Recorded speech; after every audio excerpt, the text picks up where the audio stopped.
Құран қиссалары. Бірінші күн.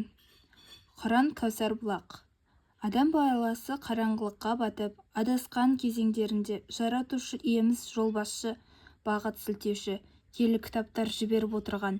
Жалпы ондай кітаптың саны көп болғанмен ең толығы әрі негізгісі төртеу. Олар Тәурат, Зәубар, Інжіл және күллі адам баласына жіберілген Құран кәрім. Қасиетті кітаптардың адамзатқа Алла тағалаға тағайындаған елшілері жеткізіп отырған.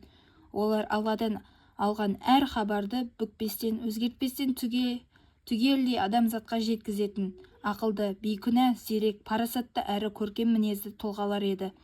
Ұлы Алла шексіз білімімен оларды адамзаттың ішінен таңдап алған.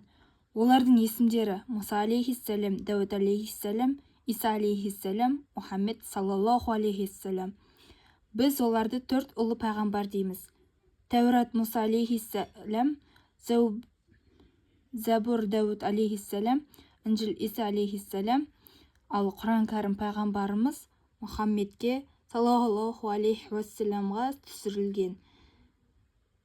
Нәбиімізге жіберілген Құран кәрім ең соңғы әрі ең көп үкім қамтыған кітап.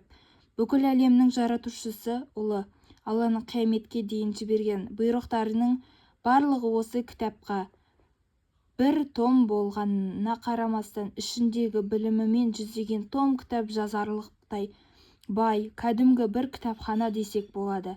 Ішінде қаншама білім, қаншама хикмет, әлемнің жаратылыс құпиясы, жаңа зерттеулерге түрткі болатын мәліметтер бар.